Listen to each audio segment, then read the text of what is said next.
to work for $5 an hour, 30 hours a week, no benefits for only 30 days. He says, how in the world are you going to make that work? I said, I have no idea, but I'm going to get my ass up there and figure it out because what I'm doing right now is not working. My advice is go all in.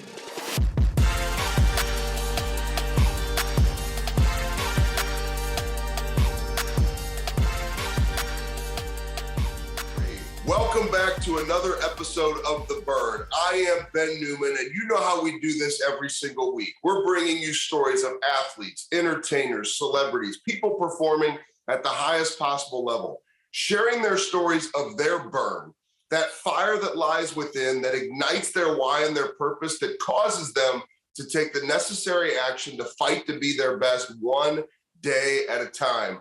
And today we have a very special guest, my friend Jim Rome, who I'm just telling you right now, Jim, you do such a great job of interviewing people. You're one of the best to ever do it. I'm going to take you to some places I hope nobody's ever taken you before, and you got to be willing to go there with me. Is that fair? That is fair, Ben. That is fair. That's exactly how the game is played. This is why I like to think they listen to me, because I'm going to go places where others do not go. So yes, go ahead, turn the table on me. I'm all good. All right. So here's where I actually want to start. You know, people can take a look at the amazing career that you have had. I mean, you're one of the most well-known sports voices, radio personalities of all time. And now you've decided to have a reinvention project, in addition to everything else that you're doing, being back on Sundays for CBS football every other Sunday, the Jim Rome show on CBS, everything that you do, you decided to do more. But here's what I've noticed. This reinvention project, there's a different fire. You're almost searching for that next level. So tell us about the burn and tell us why you're trying to take it to another level when most people that have had your success would be on cruise control right now. All right. So, Ben, I appreciate that very much. So it's the new podcast I have that you appeared on is the Reinvention Project. And I thought that sounded better than Midlife Crisis Project. Like nobody's going to listen to that, right? But I do have a burn and I do have a mission, and it is legitimate because, as you know, we're not getting rich doing that podcast. That is not an easy thing to execute, but there are a number of reasons why I want to do this. But the real origin of it, and if you can indulge me for 1 second, this is not a humble brag, but a couple of years back, I went into the Radio Hall of Fame. And I was in New York City, and my family was there, my staff was there, my best friends were there. It was an amazing night. Like 30 years of work went into that night. But then no sooner, Ben, than I walk off that stage, all of a sudden I start to hear, so what now? What now? What are you going to do now? What am I going to do now? I'm going to get on the airplane and go back to work and do what I always do on Monday. But there was like this weird vibe of like, you're done, right? You're going to shut it down now, right? And I'm like, no, that's not what I'm going to do. And that's certainly not the vibe I want to give off. And then the other part of this, I've got a son who's a junior in college at the University of Wisconsin-Madison. And he wants to be in journalism, not sports, but news. But he's heard all my stories, and we would talk. And I'd say, son, listen, you cannot run my playbook and expect to have the same results. The world has changed completely. And then I started to think about it, Ben. I'm like, hey, by the way, I can't run my playbook and have the same results because the world has changed completely. So I started to think long and hard about this. And as you know, as well as anybody, we are getting better or we are getting worse and nobody's staying the same. And I'm like, man, you really need a reinvention, and not just of your show or your brand, but a personal reinvention. And I want to say one more thing. I'm going to be very transparent about this. People would come up to me and say, hey, Rome, I used to love that TV show you did. I grew up watching you, man. That was the best. What are you doing now? Do you still do that? And I'm like, what am I doing now? I'm busting my ass every single day. So the chip is coming back and the plan is reformulating itself. And that's how I got to this notion, Ben, of reinvention, not just the show, not just the brand, but I got it in my head. Can my next 25 years, literally the next 25 years, be my best and most productive years? So the best is in front of me and not behind me. I don't know the answer, but I'm really dedicated to find out. And that's why I'm taking this on. So I have to frame this. So for everybody that's listening right now, there's fears, there's doubts, there's uncertainties. You've been waiting on that sideline because of COVID or because of other things that have happened in your life, and you might be choosing to not move forward. For other people listening, because you're going to enjoy where we're about to go, for other people listening, you might be saying to yourself, I've had high levels of success, but going and attacking for another 25 years, why is he doing this when you could go on cruise control? That's called being seduced by success. Jim, if you can't tell, my energy turned up a little bit because you got me fired up, because that's why I think you and I relate so well together, is because it's this desire to figure out how great you can be. So you mentioned Hall of Fame. You mentioned not being seduced by success, wanting to attack this next 25. I actually want to take you back 30 years ago. And how important was the burn for you when you didn't know? Certainly you had belief in yourself, because of where you've gone in some of your interviews in the past, you got belief that you'll go places that other people won't go. But I would just ask, like 30 years ago, what was the burn for you in order to have the belief to keep showing up, to do the grind? Because nobody grinds like you. Just look at your Twitter. It's like every 30-minute slot is taken for years.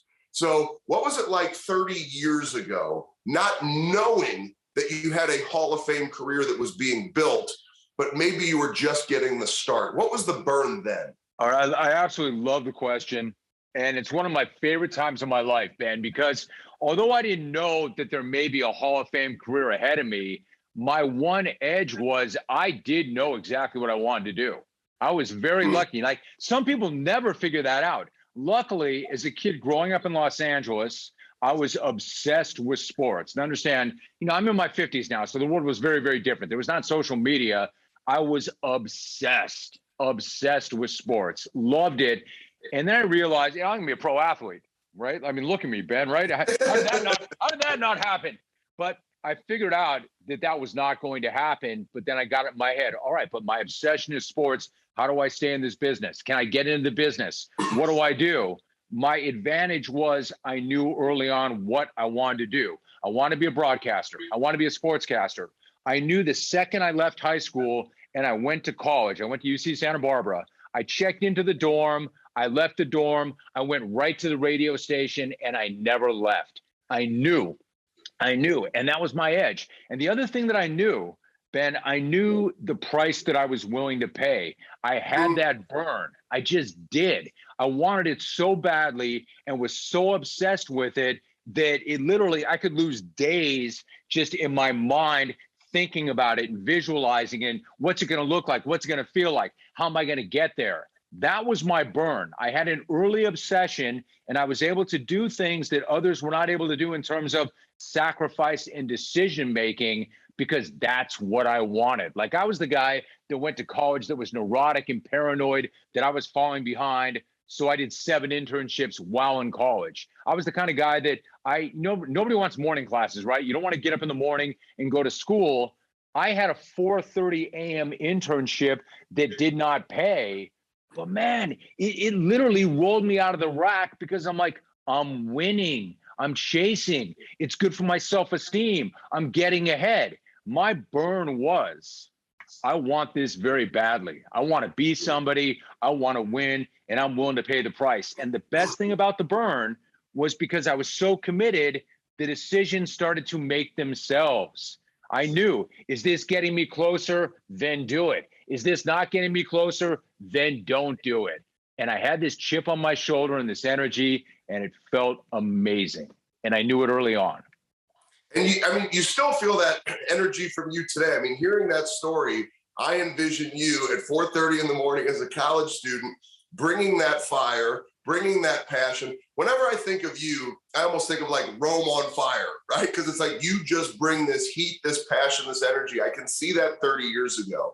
How have you created a standard? One of the things we talked about in your show is that concept of standard over feelings. There had to have been times, even today with your calendar. I mean, I want everybody to go, not just follow Jim, because you should be if you're not already on Twitter, but I just want you to look at his schedule in the day and look at interview after interview after interview.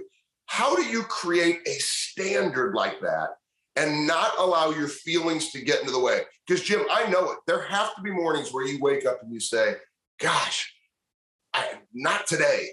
But you've created a standard. Talk to us about the importance of building a standard that really the foundation was the sacrifice that you made so many years ago. That's what it is, 100%. You know, I've seen this. You've written on this. You and Will Compton talked about this. I've interviewed athletes and coaches for decades, and it's always the standard is the standard. The standard is the standard. The standard is the standard.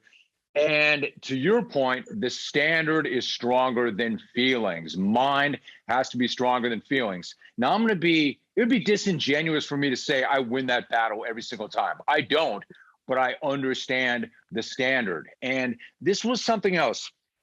One of my advantages, Ben, early on, I was able to realize I didn't really have advantages. Like, I was able to have the tough conversation with myself. Like, when I created the standard, when I was in college, I would look around me and do the math. I'm like, all right, so I'm in this college and I'm in a major and all these people are competing with me for the same thing. And then I look around the rest of the nation and there are several hundred colleges and several thousand people who want the same thing. And then there's already all these people in the workforce that already have what we want, and none of them are giving it up without a brawl. So I thought to myself, you know how people always talk about what's your why? What's your why? My why was, why you? Why me? What do you really bring to it? You weren't a pro athlete. You weren't a college athlete. You don't have this great look. You don't have this great voice. Why me? And I couldn't answer it initially. And then I thought to myself, if I can't answer that, I'm really not going to get there. How are you different? So then I'd look around and I'd see some of these kids I was going to college with, and I saw that I wanted it worse. That was the only thing that seemed to differentiate me, because I wasn't smarter. I didn't have more talent, but I wanted it worse. I was able to say, all right, create a standard. They don't have a standard, man. Their standard is to go out Saturday night and get blasted, which I did. But I was able to get separation by creating a standard. Do not deviate from the standard. Lock into the process and just keep grinding, because it's a war of attrition. I understood that it's one thing to have a mission, but it has to be backed by a standard where you achieve that mission on a daily basis. That much I figured out at an early age. So I knew, gosh, I love everything that you just said right there. I wish we could just put it on repeat. I'm going to have to go back and listen to it over and over again. I was going to ask you about Will Compton, but I'm totally changing the angle on which I ask about him. Your answer right there helps me understand why you love Will Compton so much. Because it was one of those things, all of the most famous people in the world you have interviewed. And Will, it's okay. You can be mad at me for not calling you one of the most famous people in the world. You are famous, brother. Bussin' with the Boys is taken off. No free shout outs. But with Will, you've had him on your show a couple of times. You love Will Compton, and it's the underdog mentality. Everything I just heard you say spoke to the underdog. And it's almost like what I heard, if there was an undertone, even with you being a Hall of Famer, even with you being on the biggest platforms in the world for decades, I feel like maybe you're still an underdog, or maybe in Michael Jordan's terms, you're still waking up, Jim, telling yourself, even though you're not anymore, brother, you're an underdog, don't stop working. How much truth is there to that? Oh, no, I am still an underdog. And believe me, that when I was most effective, Ben, is when I had that chip on my shoulder. And I mean that in a good way, not a bad way. I mean, I'm just talking about that thing. Man, I'm not uncommon. I am not uncommon. I'm not being cute at all when I say that. I truly believe this. I am not uncommon. I was on the way up. I would look around me and I'm like, I know that guy is smarter. I know that gal has more pure talent. I know they're better. I just know it. So how am I going to win this battle? I have to win the battle with myself. And I've figured out to be different. How am I different? I need to be different. How am I going to be different? By developing a different mindset. This is what I'm coming to battle with. This is going to be my calling card. And then maybe if I ever get a show, I've got thoughts about a content and a format that's a little bit different than the way they're doing it. but I'm not going to get the opportunity unless I create the mindset. Like the other thing I learned, I kind of, believe it or not, I got out of the business and I went into my family business and it went horribly. And my father fired me because business is business. And his thing was like, hey, I love you. I really do. But you're not good at this. You never wanted to do it. You're in it for the wrong reasons. But the one thing I did pick up when I was in sales was it's not how many no's, it's how many yeses. And you got to get to that one big yes. And I learned it was a war of attrition. Ben, I was watching when I got out of college and we started in the broadcast field, we all thought naively, we're going right to New York. We're going right to the network. We're going to run the world. We know the world doesn't work like that now. However, my peers that were not in our business were in business and they were in sales and they went to Wall Street and all of a sudden they started to make money. And we're still stuck in these little media markets, grinding it out, living check to check. And that's when I saw people give in. They give in and they say, you know what? It was a pipe dream. It was not meant to be. And then I figured it out there too. It's a war of attrition. Stay in the fight. Don't give in. Burn the boats. I can outlast these people because they're giving in. And that's the kind of the mindset that I've always tried to bring to it.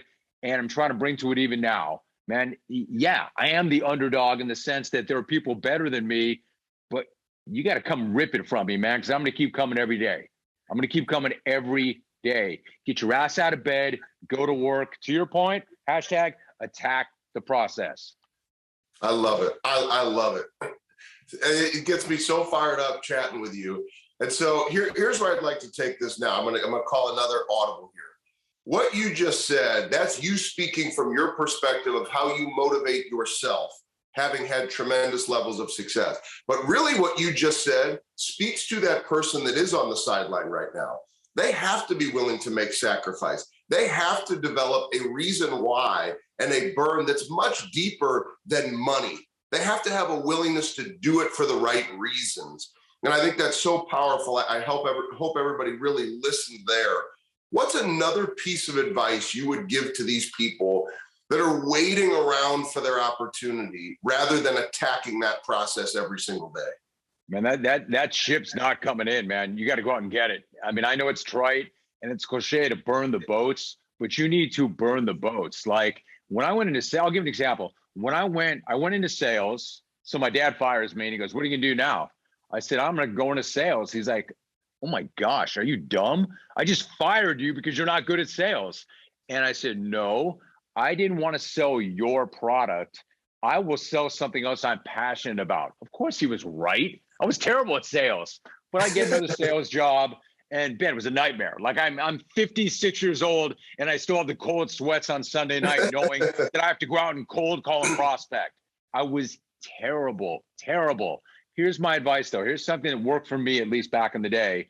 After I failed miserably at my other sales job and I got kicked out of another office building and it was not working, I went to a payphone and I called a guy that I had an internship with when I was in college. And his name's John Palmentary. He's a legend in Santa Barbara. I said, John, do you have any radio work at all? He's like, Rome, how you doing? How am I doing? I'm horrible, man. My life is coming apart. I have no purpose. My mission's offline. Do you have any radio work? He said to me, and I quote, funny you ask, I have a 30-day opportunity, $5 an hour, 30 hours a week, no benefits. It's vacation relief for a kid who's still in college that does traffic reports. I can offer you that. Do you want it? I said, yes, and hung up the phone. I tell my old man, I tell my dad, he's like, now what? I said, I'm going to Santa Barbara. To do what? To work for $5 an hour, 30 hours a week, no benefits for only 30 days. He says, how in the world are you going to make that work? I said, I have no idea, but I'm going to get my ass up there and figure it out because what I'm doing right now is not working. My advice is go all in. Go all in. It may not push every chip to the center of the table. Go all in. It might not work, but at least you will know you took the big swing. You weren't afraid. You gave it everything you have. And by the way, maybe it does work. Maybe you do figure it out. My point is, I don't want to say I risked a lot because I didn't have a lot, but I went up there without any guarantees beyond 30 days, and I was willing to uproot my life to chase that dream, man. Be fearless. I love it. Go all in. All right, final question. This is a fun one that I've been dying to ask you. So when you think about the burn and you think of the fact that you have put on recording some of the greatest interviews of all time with some of the greatest to ever walk the face of the earth, what is the one thing that you heard that actually took your fire, your burn to another level? Who really impacted you where you finished with that conversation and you said, this is going to take me to a whole nother level. I'm going to think differently about what I'm able to achieve in the work that I do? I think it's a great question, and I wish I had a perfect answer for you. I don't think it's any one thing, but I do want to make this point, and this is one of the reasons I took on my new podcast that you appeared on, that some of our mutual friends have appeared on. It was very important for me to seek new information and new points of view to try to evolve and expand my mind. Look, I love sports. I love talking to athletes. I love talking to coaches. I love talking to administrators. The space that you and I are in right now, this conversation we're having is so amazing because it's putting things in, it's a different kind of consumption. Right? Like my feeling always is you are what you eat, but I've kind of expanded that to be you are what you consume. You are what you let in. We have to be responsible for what we see, what we hear, what we watch. Man, superfood for the brain. So now all of a sudden, because I have this podcast, I'm talking to people like Ben Newman. I'm talking to people like Ed Milet. I'm talking to people like John Gordon, and they have a different point of view. So when you say to me, what's that one thing you heard? What's that one thing you heard? It's not that one thing. It's a series of things. And even though this is where you and I started, and then you mentioned this, I really believe this whole mind over feelings thing, standard over feelings thing. I think it's really important because if we always react and act based on our feelings, we're going to be doing the wrong bleep, man. We'll be doing the wrong bleep. The standard is the standard. The process is something that has to be attacked.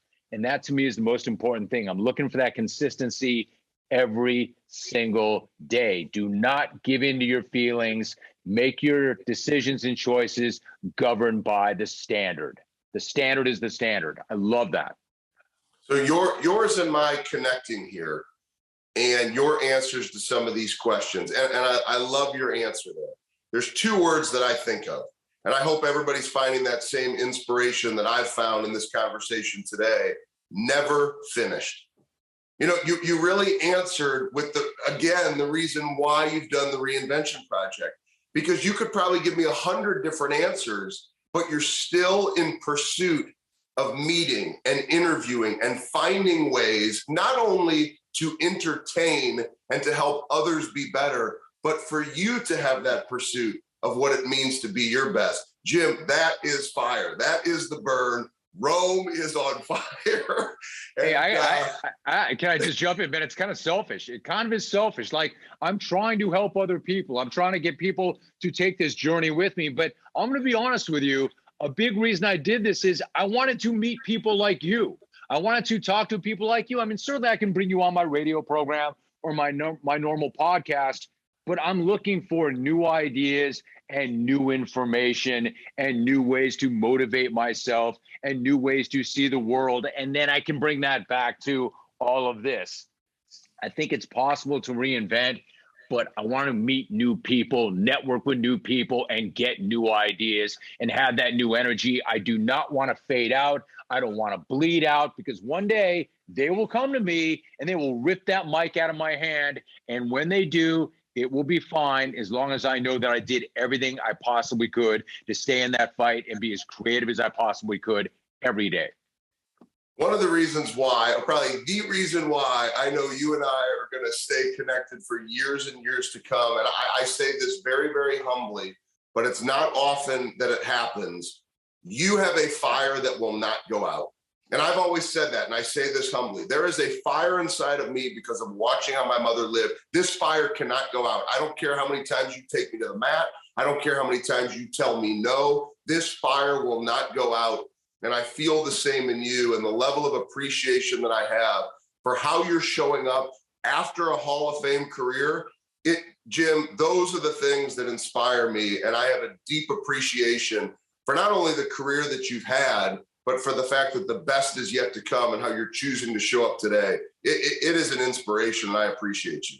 Ben, I want to say I appreciate you very much. I think the world of you. That praise means so much to me. Thank you so much for saying that. I want to ask you one thing before you go. I think this fire, though, that you're talking about that will not go out in you, that will not go out in me, I think that we need to stoke that fire, though, right? It's not just there. Like you and I, we get up and there's intentional living and there's conscious energy and effort. And we know this from everybody we talk to. Anybody who's ever achieved anything, this ain't autopilot, man. We know there is no hack. There is no shortcut. There is no magic pill. A doctor can't write that prescription. If there were shortcuts, maybe you and I would find it. I don't know any other way but to grind. So I think that there is a fire, but I think we have to continue to put logs on that fire, right? We have to do the work. Otherwise, you're not getting up at 2:24 in the morning. And by the way, I know you do, because when I get those messages from you, they're like at 2:28 your time.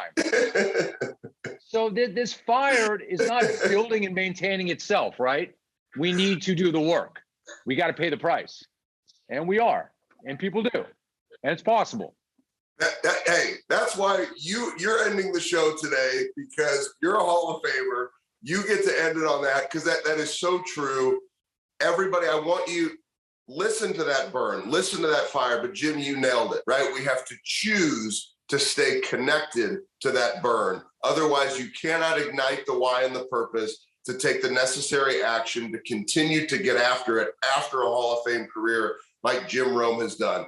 Everybody knows who you are. Everybody knows how to find you. But here's the ask that I have, the Reinvention Project. If you really paid attention to what Jim said, he's in pursuit of the next level of stories, the next why, the deeper burns. Please go check out the Reinvention Project. Share this episode with maybe that individual that's sitting on the sideline who doesn't have clarity for their burn. We appreciate everybody that's with us every single week, and we'll catch you next week for the burn.